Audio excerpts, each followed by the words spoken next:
Good morning, students. I hope you all are doing great. I am Monica Ahlawat. Welcome to my channel Level Up Psychology.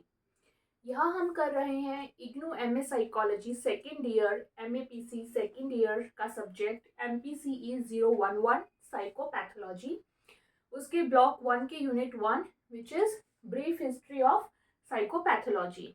Okay, last class में हमने behavioural approach अपना शुरू कर दिया था and हमने देखा कि कैसे जो फ्रूइड ने अपनी साइकोडायनामिक थ्योरी दी थी या साइकोलॉजिकल अप्रोच जो फ्रूइड ने दी थी, जिसमें कि माइंड के लेवल्स को स्टडी करने पे जोर दिया गया था। लेकिन जो बिहेवियरिस्ट बाद में आए उन्होंने कहा कि माइंड की वर्किंग के बारे में जानने की ज़रूरत नहीं है, बल्कि हमको डायरेक्टली बिहेवियर को समझना चाहिए एंड अगर कुछ चेंजेस करने हैं तो वो डायरेक्टली बिहेवियर में ही हमें अप्लाई करने चाहिए। और बिहेवियर कैसे किसी का डेवलप होता है? थ्रू कंडीशनिंग या लर्निंग। एबनॉर्मल या नॉर्मल बिहेवियर जो भी किसी इंसान के अंदर आता है। ओके, ये हमने लास्ट क्लास में पढ़ा था और ये लास्ट क्लास से ही है बोर्ड पे आपका, जिसमें मैंने कहा था कि दो मेजर ब्रांचेस हैं बिहेवियरिज्म की। वो मैंने ब्रांच का नाम यहाँ पे मिस हो गया मेरे से लिखना, लेकिन which are based on classical conditioning and operant conditioning. तो जो क्लासिकल कंडीशनिंग के ऊपर बेस्ड जो ब्रांच है उसको बेसिकली कहा जाता है मेथडोलॉजिकल ब्रांच। इसलिए मैंने इसको रिमूव नहीं किया ताकि मैं आपको यही इसका बता दूं। ठीक है, और ये जो ब्रांच है जहाँ पे ऑपरेंट कंडीशनिंग की बात की जाती है उसे कहते हैं रेडिकल ब्रांच और रेडिकल बिहेवियरिज्म। रेडिकल बिहेवियरिज्म, ठीक है। सिमिलरली आप इसको मेथोडोलॉजिकल बिहेवियरिज्म भी बोल सकते हैं इस ब्रांच को। ओके, बस एक ये चीज मिस हो गई थी लास्ट क्लास में जो मैंने आपको भी बता दिया एंड अब हम अपना आगे का शुरू करेंगे। आज हम पढ़ेंगे मेथोडोलॉजिकल बिहेवियरिज्म की ब्रांच में क्लासिकल कंडीशनिंग के बारे में, जिसमें आप जॉन बी वाटसन के बारे में पढ़ेंगे एंड इवान पेवलोव के बारे में पढ़ेंगे। ठीक है, और इनका जो एम्फेसाइज था वो था ऑब्जर्वेबल बिहेवियर के ऊपर। ठीक है, so let's start with the topic today. आपको ये दो नाम ब्रांचेस के लिखने हैं तो आप ये लिख सकते हैं and then I will remove this and we will start with the topic today.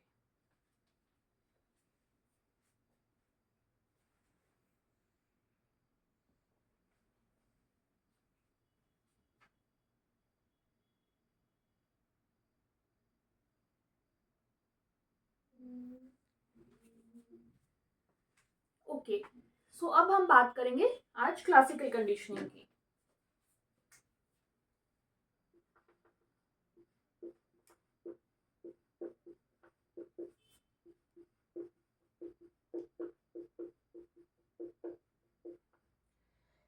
Conditioning ही लर्निंग है, तो ये वर्ड्स आपको इंटरचेंजेबली यूज होते हुए कई बार मिलेंगे, तो इसका एक ही मतलब है कंडीशनिंग का या लर्निंग का, तो आप ये ध्यान रखिएगा। ओके, सो क्लासिकल कंडीशनिंग की जब हम बात करते हैं तो इसमें सबसे पहले जो नाम आता है वो आता है आइवन पेवलोव का।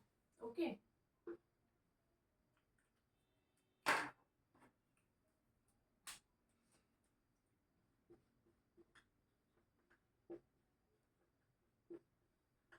आइवन पेवलोव बेसिकली एक साइकोलॉजिस्ट नहीं थे, ये एक रशियन फिजियोलॉजिस्ट थे। ठीक है,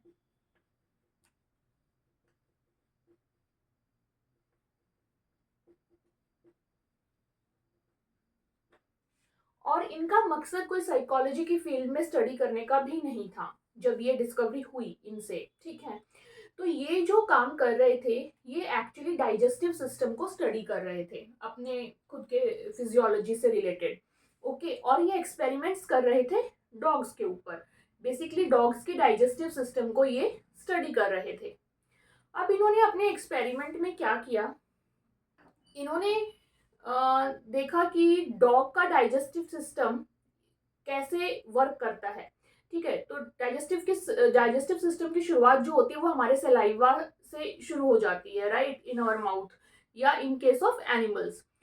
तो उन्होंने अपने एक्सपेरिमेंट को इस तरीके से किया कि जब डॉग्स को खाना दिया जा रहा है, खाना दिखाया जा रहा है, उनके आगे सामने खाना खाने को दिया जा रहा है, तो उनके माउथ में सलाइवा बन रहा है, ठीक है।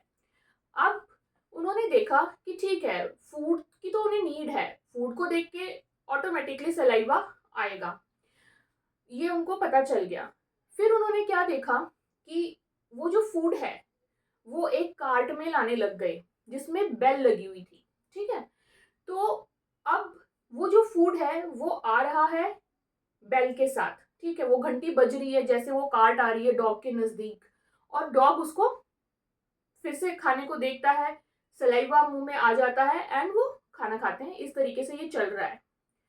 थोड़े दिन के बाद ये चलता रहा। थोड़े दिन के बाद वो क्या करते हैं कि उस कार्ट में से फूड को हटा देते हैं, सिर्फ वो बेल रिंग करते हुए आती है, और जैसे ही डॉग को वो बेल की आवाज सुनाई देती है, ऑटोमेटिकली उनके मुंह में सलाइवा प्रोड्यूस हो जाता है। तो ये उनको देखने को मिला। इस चीज को उन्होंने कंडीशन रिफ्लेक्स का नाम दिया, ठीक है, या कंडीशनिंग रिफ्लेक्स का उन्होंने नाम दिया। उन्होंने ये निकाला कि अगर जो फूड है उसको देखे बिना भी अगर बेल की आवाज सुन के वो वैसे ही रिस्पॉन्ड कर रहा है डॉग, जैसा कि फूड होने पे कर रहा था, तो यानी कि ये एक कंडीशनिंग हो चुकी है अभी डॉग की, ठीक है, एंड उसी के रिफ्लेक्स का ये नतीजा है, ठीक। इनको इस चीज के लिए 1904 में नोबेल प्राइज भी मिला था, ठीक है।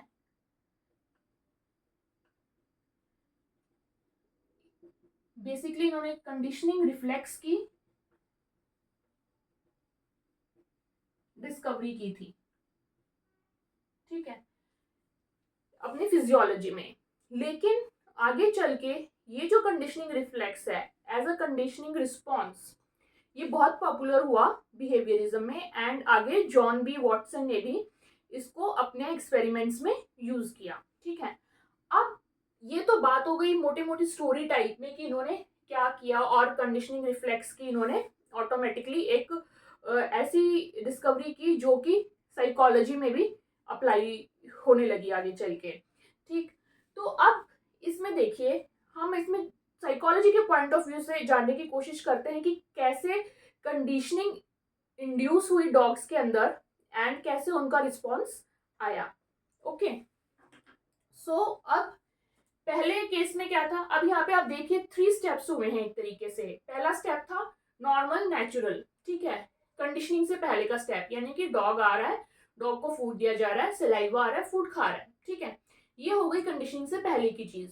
सेकेंड स्टेप में आती है आपकी कंडीशनिंग, कि जब वो बेल के साथ फूड कार्ट आती है, वहां पे क्या चल रहा है, डॉग की लर्निंग चल रही है, डॉग की कंडीशनिंग चल रही है ना।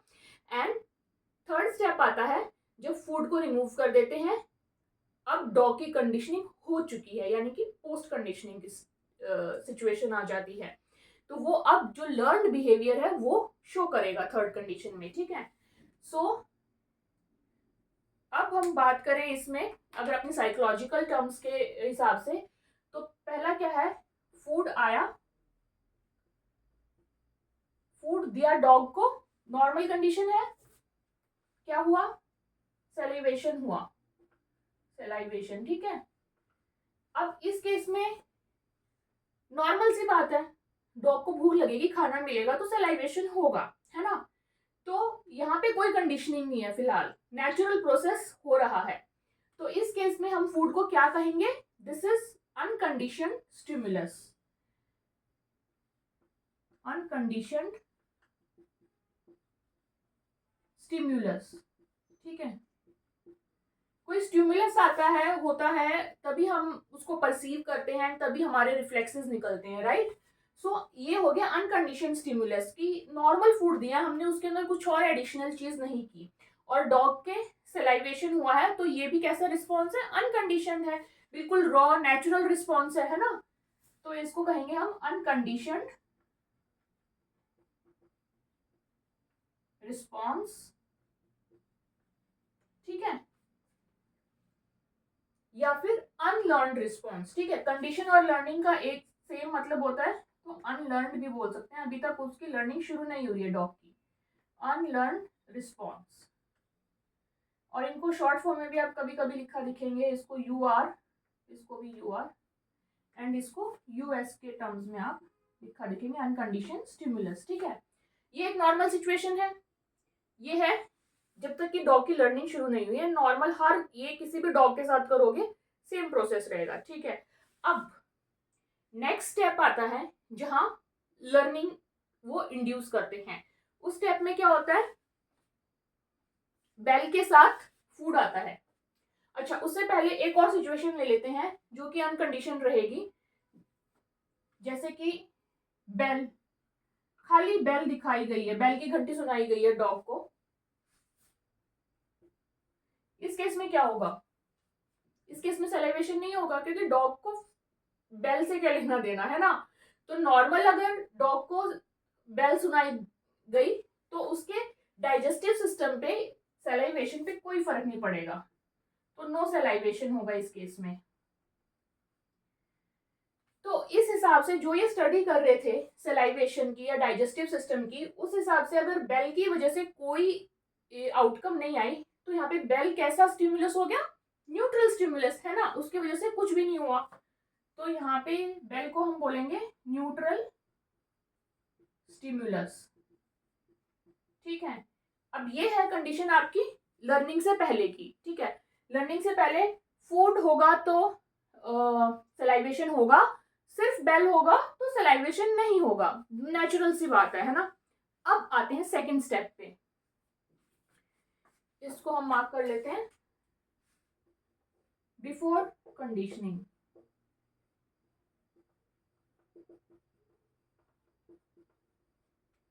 ठीक है, अब आते हैं हम सेकंड स्टेप पे, जहां की वो लर्निंग इंड्यूस कर रहे हैं डॉग के अंदर, है ना। तो उसमें क्या होगा, अब बेल आएगी, बेल के साथ फूड आ रहा है ना, वो कार्ट जो आ रही है जिसमें बेल लगी हुई है उसमें फूड आ रहा है डॉग के पास। ठीक है, वो दिया जा रहा है डॉग को काफी लंबे समय तक। अब क्या हो रहा है, सैलाइवेशन हो रही है। ठीक है, अब लेकिन डॉग ये भी ध्यान दे रहा है, जैसे घंटी बज रही है, दूर से आते हुए तो उसमें उसका फूड ही आ रहा है, हमेशा यही चीज हो रही है डॉग के साथ। तो डॉग ने क्या किया, ओवर द टाइम उस चीज को लर्न कर लिया कि हाँ भाई घंटी बजती सुनाई दे रही है, तो इसका मतलब मेरा खाना आ रहा है उसमें, एंड सिलाइवेशन होने लग गया। ओके, तो बेल क्या थी हमारी, न्यूट्रल स्टिमुलस थी, एनएस थी ना, बेल था एनएस, फूड क्या था, अनकंडीशन स्टिमुलस, यानी फूड था हमारा यूएस, और सलाइवेशन क्या था, अनकंडीशन रिस्पॉन्स। लेकिन यहां पे कंडीशनिंग हो रही है और सलाइवेशन प्रोड्यूस हो रहा है। ठीक है, तो ये अब कंडीशनिंग के बाद ये बन जाएगा आपका कंडीशन रिस्पॉन्स। ठीक है, अभी इस स्टेप में इसको हम एज इट इज ही रखेंगे, क्योंकि उसका प्रोसेस चल रहा है, इसमें हम नहीं बता सकते कि ये कंडीशन रिस्पॉन्स है या नहीं, अभी भी ये एक तरीके से नॉर्मल कैटेगरी में ही आएगा। ठीक है, क्योंकि फूड भी इंक्लूड है, तो ये हो जाएगा आपका लर्निंग वाला step. This step is learning step, learning या कंडीशनिंग। ठीक, अब कैसे पता चलेगा कि कंडीशनिंग हो गई है, अब नेक्स्ट बारी में वो क्या करेंगे, उन्होंने क्या किया, फूड को अब हटा दिया। ठीक है, सिर्फ बेल गई डॉग के पास, और क्या होगा इस केस में, सलाइवेशन। ठीक है, यहां भी सलाइवा प्रोड्यूस हो जाएगा। अब क्या हुआ इस सिचुएशन में, यहां पे जो आपका न्यूट्रल स्टिमुलस था उसको जब अनकंडीशनड स्टिमुलस यानी फूड के साथ पेयर किया गया काफी लंबे समय तक, तो ये न्यूट्रल स्टिमुलस चेंज हो गया कंडीशन स्टिमुलस में। ठीक है, कंडीशन स्टिमुलस, डॉग की यहाँ लर्निंग हो गई, कंडीशनिंग हो गई इस प्रोसेस में, ठीक है। तो ये कंडीशन स्टिमुलस में कन्वर्ट हो गया ये बेल, और जो सेलाइवेशन है वो आपका कंडीशन रिस्पॉन्स हो गया, है ना। ये नेचुरल रिस्पॉन्स तो नहीं हुआ, बेल की वजह से अगर हुआ है तो ये डॉग की ओवर द टाइम लर्निंग हुई है, कंडीशनिंग हुई है, जिसकी वजह से ये सेलाइवेशन आया है। तो यहाँ पे अब जो सेलाइवेशन है इसको हम कहेंगे कंडीशन रिस्पॉन्स, ठीक है।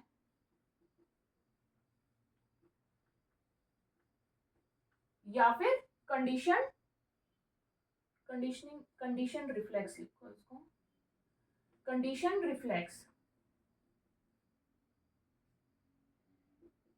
जैसा कि पेवलोव ने नाम दिया था, रिफ्लेक्स। ओके, तो ये जो स्टेप हुआ आपका, ये हुआ post conditioning.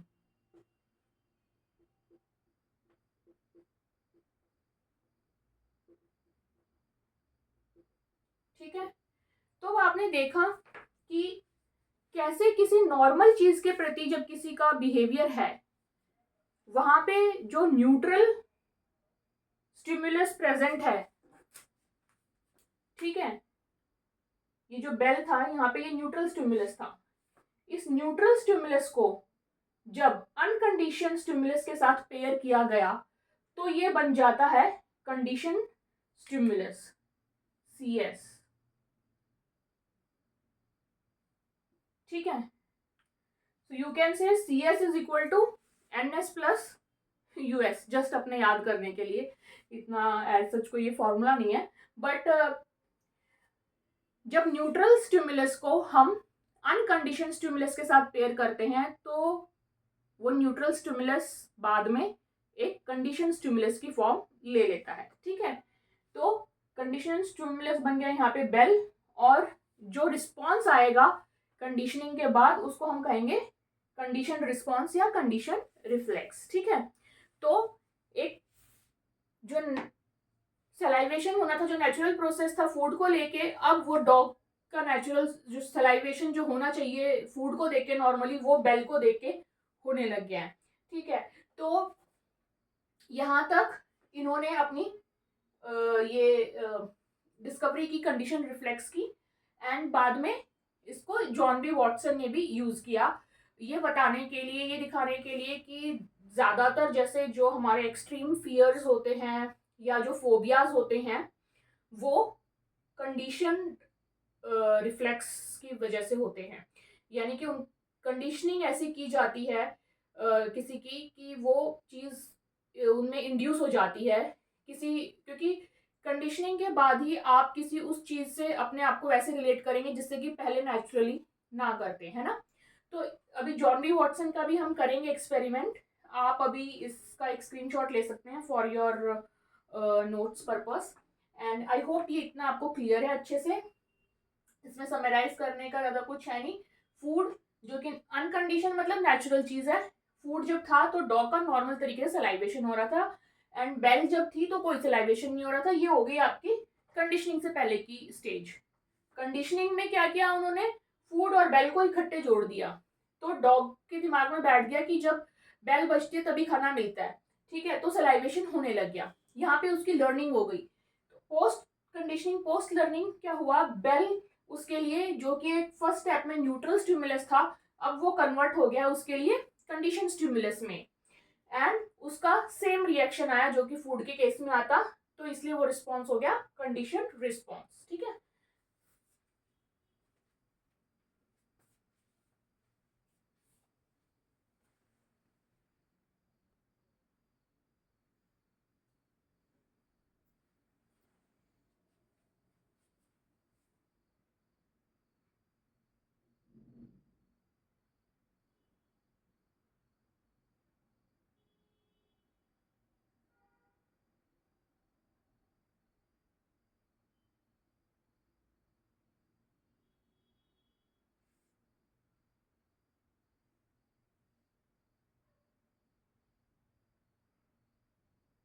Okay, I think थोड़ा सा मैं इस ज़्यादा गैप नज़र नहीं आ रहा, तो मैं थोड़ा सा यहाँ पे लाइन ड्रॉ कर देती हूँ तो आपको ये इजी हो जाए। ये है आपका बिफोर लर्निंग का पार्ट एंड ये इतना है लर्निंग का part and then is post learning. ठीक है, अब आप इसका स्क्रीनशॉट ले सकते हैं।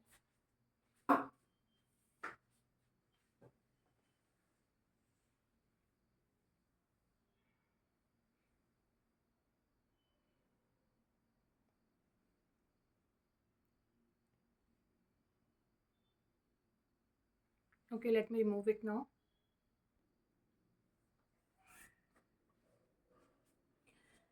ओके, सो हमने इवान पेवलोव का एक्सपेरिमेंट देख लिया, कंडीशनिंग रिफ्लेक्स वाला। एंड अब हम देखेंगे जॉन बी वॉटसन ने क्या किया। जॉन बी वॉटसन इन्हीं की स्टडी से, इवान पेवलोव की स्टडी से इन्फ्लुएंस थे और सेम चीज़ जो है उन्होंने अपने एक्सपेरिमेंट में की, कंडीशनिंग करने की उन्होंने कोशिश की। ठीक है, तो अब हम पढ़ेंगे जॉन बी वॉटसन एंड साथ में कौन थे इनके साथ, रोजाली रेनर। ठीक है, इन लोगों ने ये 1920s में ये किया था एक्सपेरिमेंट। रोजाली रेनर बेसिकली उनकी रिसर्च असिस्टेंट थी एंड बाद में शी वाज हिज वाइफ। ठीक है, तो इन्होंने एक्सपेरिमेंट करने के लिए क्या किया, इन्होंने एक 11 मंथ ओल्ड बेबी को लिया। ठीक है, 11 मंथ्स ओल्ड बेबी, और उस बेबी का नाम रखा लिटिल एल्बर्ट। एक्सपेरिमेंट के लिए नाम उनका कुछ और था। ठीक है, लिटिल एल्बर्ट उस बेबी का नाम रखा और उन्होंने ये इंश्योर किया कि ये बेबी, उनकी बेबी की पहले बेसलाइन टेस्टिंग की। बेसलाइन टेस्टिंग क्या होता है कि चेक करने के लिए कि फिलहाल ये जो छोटा बेबी है नेचुरली इस बेबी की क्या टेंडेंसी है, कैसा, किन चीज़ों से डर वर लगता है, इमोशनल स्टेबिलिटी कैसी है। बेसिकली कहीं ऐसा तो नहीं है कि नेचुरली ही कुछ इमोशनली अनस्टेबल हो चाइल्ड, या किन्हीं चीज़ों का बाई बर्थ उनके अंदर कोई डर या इस टाइप से क्या क्या चीज़ें हैं। तो बेसलाइन टेस्टिंग एक बारी उन्होंने बेबी की when this baby was around 8 और 9 मंथ्स ओल्ड।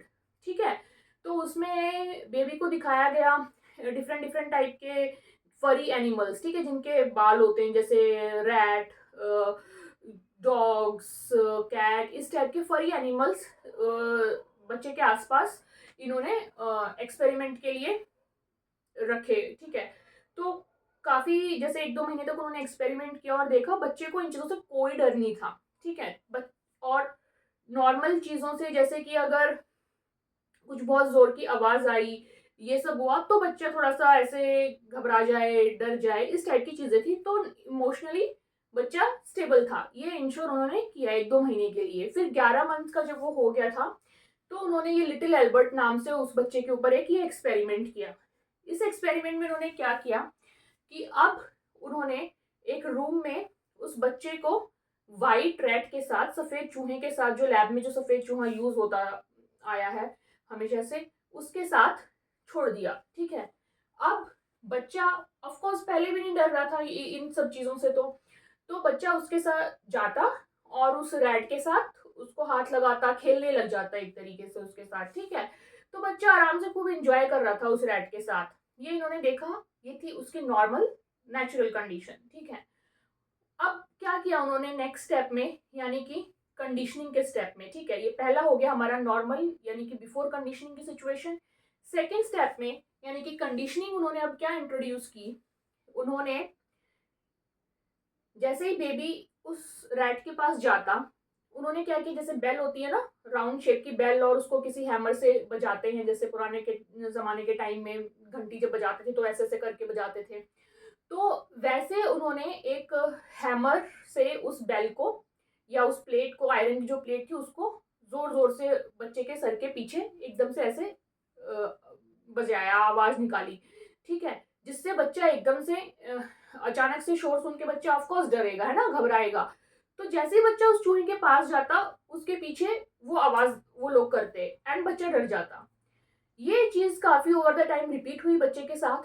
एंड फिर बच्चे को लगा कि जरूर इस चूहे के साथ ही मतलब डर है मेरे को, है ना, कि जैसे मैं इसके पास जाता हूँ कुछ होता है। तो बच्चा उस चूहे से फिर डरने लग गया। अब जैसे ही उसके सामने चूहा रखा जाता, बच्चा भागने लग जाता। ये हो गई उसकी थर्ड कंडीशन, ठीक है। सेकंड कंडीशन में क्या हुआ, चूहे के पास जा रहा है बच्चा, बेल जा रही, बेल उसके सर पे सुनाई दे रही है, वो एकदम से डर रहा है, डर रहा है, डर रहा है। अब ये उसकी कंडीशनिंग हो गई है। अब थर्ड स्टेप में क्या हुआ कि बेल को हटा दिया, वो जो हैमर के साथ जो इतनी जारिंग साउंड आ रही थी उसको हटा दिया। अब सिंपली उस रैट के पास बच्चे को छोड़ा गया। तो जैसे ही रैट उसके पास आता, बच्चा डर के भागता, रोता, चीखता, चिल्लाता, ठीक है। यहाँ पे क्योंकि बच्चे की कंडीशनिंग हो गई, बच्चे को लगा जैसे ही मैं इसके पास जाऊंगा तो फिर से वही साउंड आएगी, और बच्चा पहले से ही उसको देख के अपना डरने लग गया। तो ये हो गई बच्चे की कंडीशनिंग। एंड बच्चे के अंदर ये एक फियर या you can say phobia introduce हो गया। बाद में इस बच्चे की टेस्टिंग फिर और फरी एनिमल्स के साथ उन्होंने की। तो बच्चे का जो ये डर था, ना सिर्फ उस चूहे के साथ बल्कि कोई भी ऐसे वाइट या फरी एनिमल जैसे उसको अगर दिखाया गया तो वो उससे डरने लग गया था, ठीक है। तो ये जो चीज थी, उसका जो डर था, वो थोड़ा सा और एक्सपेंड कर गया on other animals as well, जो कि उस टाइप के ही देखने में या जैसे छूने में जैसे लगते थे। तो बच्चे को ये डर इंड्यूस हो गया, ये फोबिया या एक्सट्रीम फियर, ये उसकी कंडीशनिंग की वजह से उसके अंदर इंड्यूस हो गया। एंड यही जॉन बी वॉटसन का एक्सपेरिमेंट था टू शो कि कैसे एक्सट्रीम फियर या फोबियाज जो है एक तरीके का कंडीशन रिस्पॉन्स होते हैं, कंडीशनिंग के द्वारा वो किसी के अंदर इंड्यूस हो जाते हैं। तो अब क्या होगा ऐसे केसेस में, इंसान नॉर्मल सिचुएशंस में भी एबनॉर्मल बिहेव करेगा अगर उसकी कंडीशनिंग इस तरीके से हुई है तो, राइट। अब वैसे थोड़ा सा इलेबोरेट कर लेते हैं हम इस एक्सपेरिमेंट को भी, जैसे हमने अपना पिछले वाला किया। आई होप स्टोरी तो आपको क्लियर हो गई है। सो अब क्या होता है इसमें,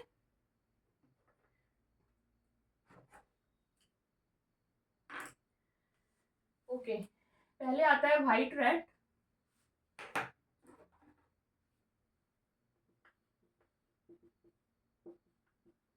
इसको बच्चे के पास छोड़ा जाता है, ठीक है।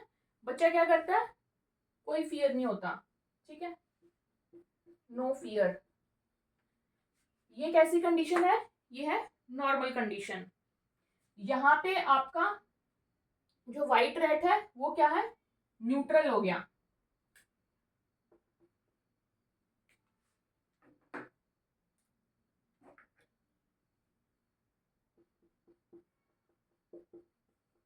न्यूट्रल स्टिमुलस है रैट यहाँ पे, ठीक है, क्योंकि डर से रिलेटेड किसी प्रकार का वो कुछ नहीं कर रहा है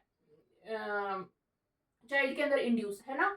लेकिन जो बेल थी, बेल कहो या जो हैमर की जारिंग साउंड थी, बेसिकली साउंड कहो इसे, नॉट बेल, वो साउंड किसी भी तरीके से प्रोड्यूस की जा सकती है, उन्होंने उस बेल से की थी। सो हम इसको कहेंगे जारिंग साउंड, ठीक है,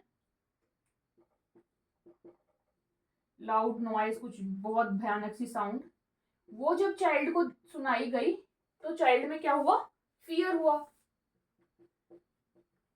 एंड जो कि नेचुरल चीज है, ठीक है, नेचुरल चीज है। तो यहाँ पे जारिंग साउंड क्या बन गया आपका, अनकंडीशन रिस्पॉन्स, सॉरी अनकंडीशन स्टिमुलस।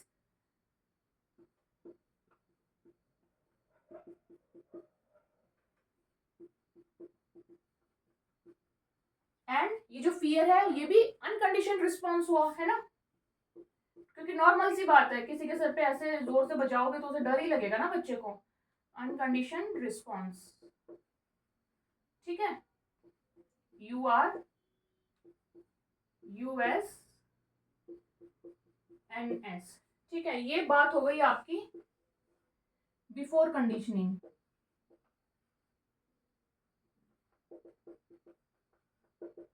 ठीक, अब कंडीशनिंग के दौरान क्या हुआ, साउंड प्लस व्हाइट रैट आ गया, white rat plus jarring sound ये दी गई चाइल्ड को, तो चाइल्ड में डर तो आता ही रहा है ना इस साउंड की वजह से। ये हो गया आपका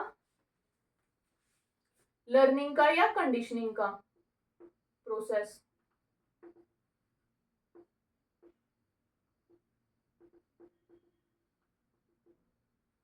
ठीक, अब कंडीशनिंग के बाद क्या किया उन्होंने, वाइट रेड क्या था, ये था NS neutral stimulus, jarring sound थी आपकी अनकंडीशन स्टिमुलस।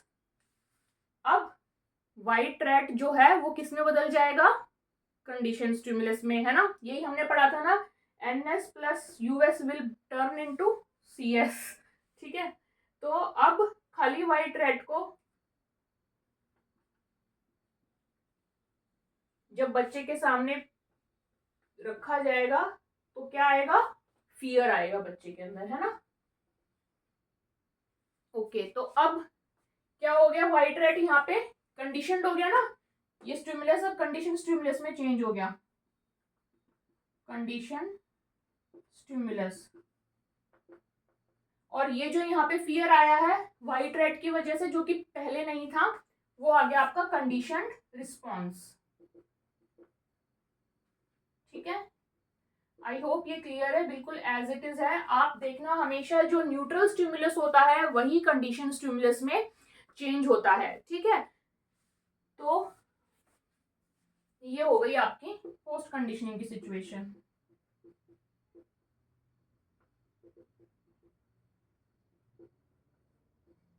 ठीक है, अब इसमें एक दो पॉइंट हैं जो मैं आपको बता देती हूँ। आई होप ये इतना क्लियर है आपको। वही है जैसे कि हमने पेवलोव के में पढ़ा था, न्यूट्रल स्टिमुलस आया व्हाइट रेड की फॉर्म में, चाइल्ड को कोई फियर नहीं हुआ।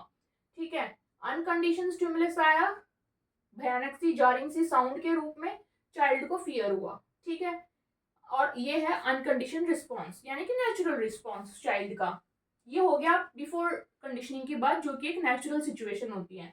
उसके बाद हुई है चाइल्ड की लर्निंग, कंडीशनिंग हुई है काफी टाइम तक, व्हाइट रेड को उस साउंड के साथ पेयर अप किया गया, चाइल्ड को सुनाई गई, तो चाइल्ड हमेशा डरने लग गया। अब इस प्रोसेस में क्या होगा कि चाइल्ड की कंडीशनिंग हो गई, चाइल्ड ने उन दोनों चीजों को एक ही समझ लिया कि जैसे मैं इसके ज्यादा, तो इसकी वजह से, इस रैट की वजह से ये सब मेरे को डर महसूस हो रहा है। तो बाद में इस जारिंग साउंड को हटाने के बाद भी व्हाइट रैट को जब उसके सामने लाया गया, तो ये जो पहले न्यूट्रल स्टिमुलस था जिससे कोई फर्क नहीं पड़ रहा था चाइल्ड को, अब वो कंडीशन स्टिमुलस में चेंज हो चुका है एंड चाइल्ड को उससे डर लगने लग गया, विच इज कंडीशन रिस्पॉन्स या कंडीशन रिफ्लेक्स। ठीक है, आई होप ये क्लियर है आपको। आप इसका एक स्क्रीनशॉट ले लें, देन जस्ट दो तीन लाइन है जो कि इंपॉर्टेंट है, that I will tell you.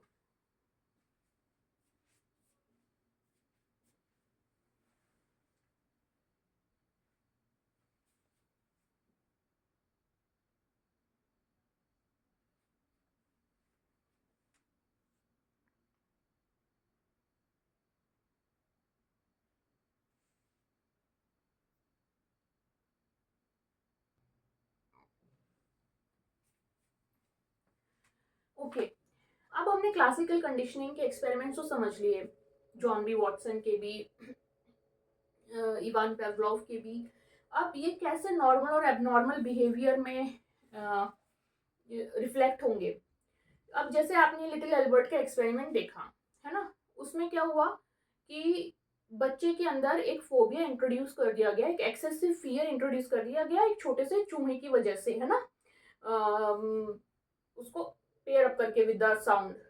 तो अब क्या हुआ कि मतलब जैसे अगर वो बच्चा बड़ा होगा कल को, तो I am not talking about little Albert क्योंकि उनकी स्टोरी आगे चल के कुछ डिफरेंट ही हो गई थी, वो चाइल्ड ये काफ़ी कंट्रोवर्शियल चीज़ हो गई थी। ये आप चाहें तो इसको थोड़ा सा रीड आउट कर सकते हैं इस स्टोरी को आगे कि क्या हुआ था लिटिल एल्बर्ट का। लेकिन नॉर्मल अगर आप अपने आसपास या डे टू डे लाइफ में इस चीज़ को देखें, अगर किसी चाइल्ड को ऐसी कंडीशनिंग कर दी गई है कि बचपन में ऐसे एक फोबिया इंट्रोड्यूस कर दिया गया है उनके दिमाग में। तो वो अब जैसे वो चाइल्ड अगर बड़ा होगा, ठीक है, तो वो एक छोटी सी चीज से, ऐसे चूहे से बिना ही बात के वो बहुत ज्यादा ऐसे डरेगा उस चीज से, है ना, जितना कि एक नॉर्मल कंडीशन में इंसान को जितना कि नहीं डरना चाहिए, स्पेशली एक अडल्ट को, है ना। तो ऐसे में क्या होगा, एबनॉर्मल बिहेवियर जो है उसका रिफ्लेक्ट होने लगेगा इन सच सिचुएशन, एंड उनको दुनिया में अपनी जो फंक्शनिंग है, बिहेवियर है, उसमें उनको थोड़ी डिफिकल्टी आएगी। तो इस तरीके से ये एबनॉर्मल बिहेवियर कैसे इंड्यूस होता है,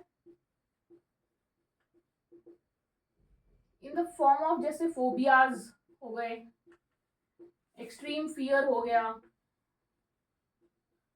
एंड ये क्या करते हैं, normal functioning in the world को इम्पैक्ट करते हैं,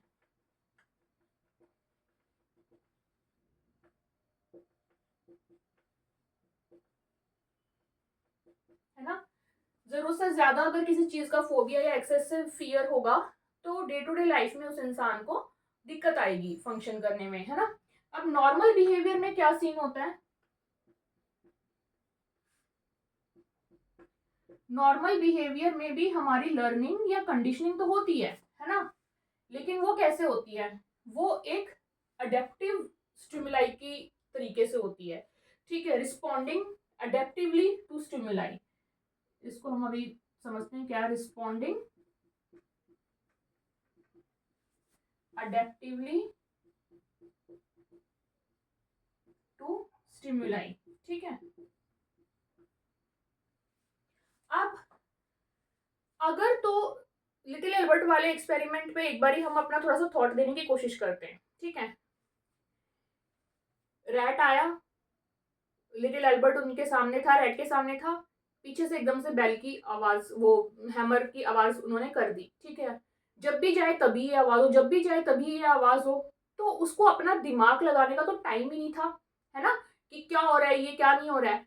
हाँ, अगर ऐसा होता कि कभी वो जाता रैट के पास और कहीं वैसे जोर से कुछ गिरता, कुछ आवाज होती नेचुरल तरीके से, तो वो अपना थोड़ा सा दिमाग लगाता बच्चा कि आज गया हूं, आज आवाज हुई है, ठीक है, एक दो बारी और गया, नहीं हुई आवाज, तो वो थोड़ा बहुत उसके दिमाग को टाइम मिलता अडेप्ट करने का उस सिचुएशन के साथ कि एक्चुअली में क्या है, एंड बच्चा उससे फिर लर्न करता वो चीज, है ना। इसीलिए कई बार क्या होता है कि हम किसी किसी एनिमल से थोड़ा बहुत डरते हैं, किसी से कम डरते हैं, किसी से ज्यादा डरते हैं, लेकिन हम अडेप्टिव तरीके से उस चीज में आए होते हैं, उस डर में, ठीक है। हमें पता है कि ठीक है, अगर कोई बाहर जा रहे हैं, डॉग अगर बार्क कर रहा है, हम साइड से निकल जाएंगे, हम चिल्लाना कूदना शुरू नहीं करेंगे, है ना। तो इस टाइप की चीजें होती हैं, एंड इसमें एक सबसे अच्छा एग्जाम्पल आता है फायर का। अब नॉर्मल तरीके से अगर हम बात करें तो जो एक छोटा बच्चा है ना, उसको नहीं पता कि भाई फायर है तो इसको मैं हाथ लगाऊंगा तो जल जाएगा, है ना। लेकिन हमें बचपन में किसी को भी नहीं पता होता है, गर्म स्टोव होता है उसका भी हमें आइडिया नहीं होता है, जब हम बिल्कुल छोटे बेबी की तरह होते हैं या 1 डेढ़ साल के होते हैं, हमें आइडिया नहीं होता, है ना। लेकिन जैसे हम उसके पास जाते हैं, हल्का सा हमें लगता है कि गर्म है, जल सकता है हाथ, तो हम पीछे कर लेते हैं। तो धीरे धीरे करके क्या होगा, जैसे जैसे हम और बड़े हो जाएंगे, वो लर्निंग हमारे अंदर आ जाएगी अडेप्टिवली कि हाँ, अब हम हाथ को और ज्यादा नजदीक लेके ही नहीं जाएंगे, हमें पता है कि क्या रिजल्ट आने वाला है ना। तो हम धीरे धीरे अडेप्टिवली हमने अडेप्ट किया है उस स्टिमुलाई के साथ, हमने धीरे धीरे अपनी लर्निंग उस स्टिमुलाई के साथ नेचुरल तरीके से बनाई है, तो हमारा जो बिहेवियर आएगा वो एक नॉर्मल बिहेवियर आएगा, है ना। तो ऐसे बहुत सारे आप एग्जाम्पल्स अपने आसपास देख सकते हैं जिसमें हमने कैसे अडेप्ट करके सिचुएशंस के साथ धीरे धीरे अपनी कंडीशनिंग करी है और वो नॉर्मल बिहेवियर बन के आए हैं, या किसी की कंडीशनिंग में कहीं पे अगर ऐसा है, जैसे आपने बहुत बहुत बारी हमारे आसपास जैसे एग्जाम्पल्स तो बहुत होते हैं, जैसे बच्चे आपस में शरारत करते हैं, है ना। तो या जैसे पुरानी मूवीज में भी देखा होगा कि जब कोई अंधेरे में जा रहा है तो पीछे से किसी ने कुछ आवाजें निकालनी शुरू कर दी, है ना। नॉर्मली किसी उस इंसान को अंधेरे से डर नहीं लगता था, लेकिन जब किसी ने शैतानियां शुरू की उसके साथ, पीछे से आवाजें निकालनी शुरू कर दी, तो उस बंदे को धीरे धीरे जो है अंधेरे से डर लगने लग गया। अब क्या होगा कि अगर वो आवाज नहीं भी होगी तो भी जब वो अंधेरे में नहीं जाएगा, उसको ऑटोमेटिकली डर लगेगा कि नहीं अंधेरे में जाऊंगा तो कुछ हो जाएगा, कुछ दीज टाइप ऑफ थिंग्स। ये एग्जाम्पल्स तो बहुत ज़्यादा जगह देखने को मिल सकता है आपको, स्पेशली इन मूवीज एंड आसपास भी। बचपन से ही बच्चे इस तरीके से अंधेरे से डरने लग जाते हैं, या कोई और फोबिया हो सकता है। It depends from person to person, ठीक है। आई होप ये आपको क्लियर हुआ है। एंड क्लासिकल कंडीशनिंग हमारा यहाँ पे आज ओवर हो गया है। नेक्स्ट क्लास में हम करेंगे रेडिकल ब्रांच बिहेवियर की, जिसमें हम पढ़ेंगे operant conditioning. And I hope ये आपको समझ आया है। ये एग्जाम्पल्स जितने भी हम जैसे आपकी बुक से रिलेटेड एग्जाम्पल्स हैं वो तो करते ही हैं, साथ में एक आधा मैं कुछ और आपको बता देती हूँ उससे related. But I would also suggest कि आप अपने आसपास जब भी कोई टॉपिक करें तो थोड़ा सा ऑब्जर्वेशन को एंड इन चीज़ों को बढ़ाएं एंड देखें कि हाँ कितने एग्जाम्पल्स आप अपने आसपास देख सकते हैं, उन चीज़ों को देखने की कोशिश करें। एंड अच्छा होगा कि अगर एग्जाम में भी इस टाइप के एग्जाम्पल्स आप लिखेंगे तो टीचर को भी लगेगा कि हाँ कुछ अपने आप से बच्चे ने सोच के पढ़ के लिखा है, ठीक है। सो आई होप ये आपको क्लियर है। एंड अगर आपको सच में समझ आया तो please like the video, share it with your friends those who need it, and comment your views, subscribe to the channel if you are new here, and I see you in the next video, next class with operant conditioning. And then we will start with humanistic approach. So till then, take care. Bye bye.